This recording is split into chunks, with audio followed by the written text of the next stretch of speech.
Kwa jina la Mwenyezi Mungu mwingi wa rehema na mwenye kurehemu. Baraza la Mashehe Mkoa likiwa ni chombo halali kilichoundwa kwa mujibu wa katiba na taratibu za Baraza Kuu la Waislamu Tanzania BAKWATA, linatoa taarifa hii rasmi kwa Waislamu na umma wa ujumla kwa masuala ya uongozi yaliyojitokeza na tathmini ya baraza na maazimio yaliyoafikiwa.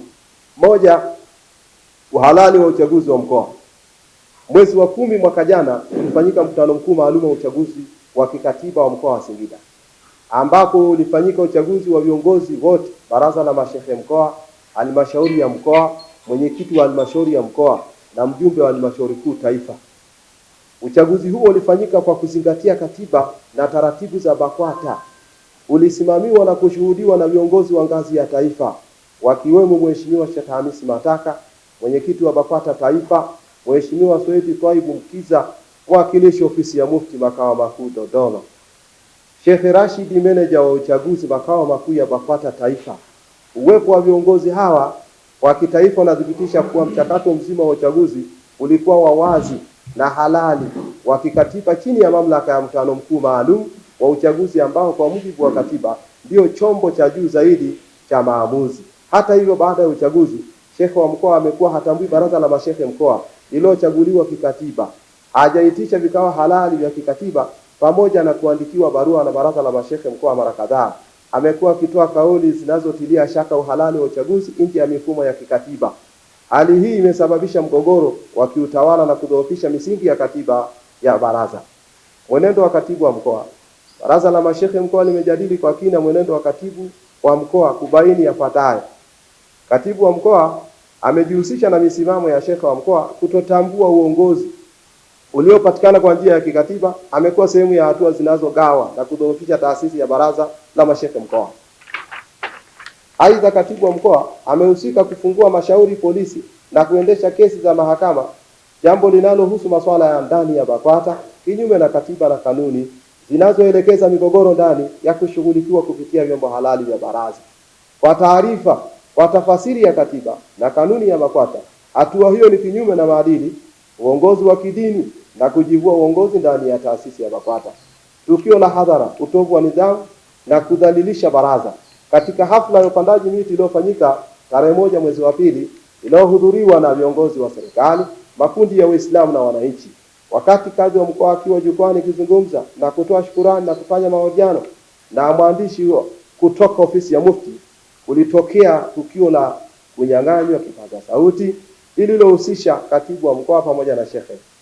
Mbele ya hadhara, mbele ya wanakijiji, waandishi na mwandishi ofisi ya Mufti Bwana Harith Ngusa, zilitolewa kauli zilizotafasiriwa kama kejeli, matusi na kumdhalilisha kadhi wa mkoa na kuidhalilisha baraza la mashehe waliokuwepo humo.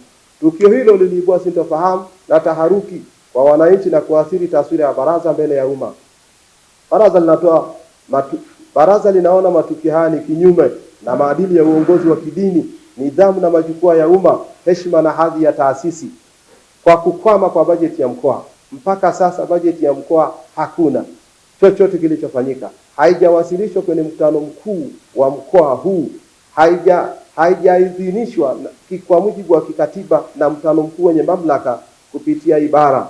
Hali imezua utekelezaji wa majukumu ya baraza na ni kinyume na misingi ya utawala bora ndani ya BAKWATA. Maazimio ya baraza la mashehe mkoa wa Singida baada ya majadiliano haya ya kina inaazimia yafuatayo. Azimio la kwanza, kumsimamisha katibu wa mkoa wa BAKWATA kutokana na mwenendo uliobainishwa hapo juu kwa maslahi ya kulinda heshima na umoja wa katiba ya baraza la mashehe mkoa, na limeazimia kumchukulia hatua katibu wa mkoa. Katibu wa mkoa ndugu Omar Muna tumemsimamisha rasmi kwenye uongozi kuanzia leo mpaka tarehe kwa mujibu wa katiba na kiutawala kwa mujibu wa katiba ya BAKWATA. Hatua hii imechukuliwa kwa kuzingatia mamlaka ya baraza la mashehe yaliyoainishwa katika ibara ya 49 kipengele cha 7 cha katiba ya Baraza Kuu la Waislamu Tanzania BAKWATA, inayolipa baraza mamlaka hayo. Kumsimamisha katibu wa mkoa na viongozi wengine ngazi ya mkoa isipokuwa shekhe wa mkoa na kadhi na makatibu wengine ambaye ni mamlaka ya mkutano mkuu. Aidha, baraza limezingatia masharti ya ibara ya 97 kifungu cha kwanza katiba ya BAKWATA kinachobainisha kuwa kiongozi yoyote ngazi yoyote atakayevuruga au kuingilia shughuli za Baraza Kuu la Waislamu kukiuka taratibu za kikatiba, ikiwemo kupeleka mashauri ndani ya taasisi kama vyombo vya dola kama vile mahakama au polisi, atakuwa amejivua uongozi wake yeye mwenyewe.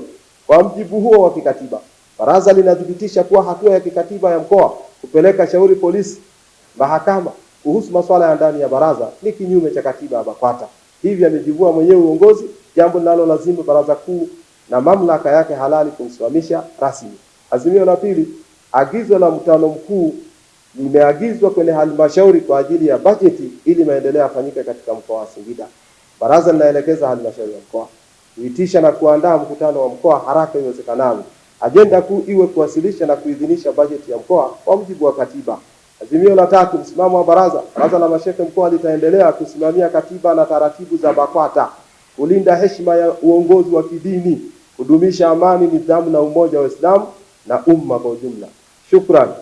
Katika hatua hii, baraza la mashehe mkoa wa Singida linatoa shukrani za dhati kwa Mheshimiwa Mufti wa Tanzania na Sheikh Mkuu pamoja na baraza la ulama na viongozi wote wa taifa kwa mchango wao mkubwa, miongozo ya kidini, juhudi za kuendelea na kusimamia misingi ya haki, umoja na utawala bora ndani ya Baraza Kuu la Waislamu Tanzania nchini.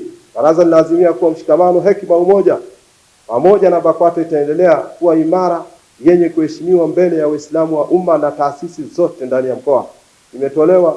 Imeandaliwa na baraza la mashehe mkoa wa Singida kwa mamlaka ya kikao halali ya baraza. Naomba kuwasilisha. Wassalamu alaikum warahmatullahi wabarakatuh.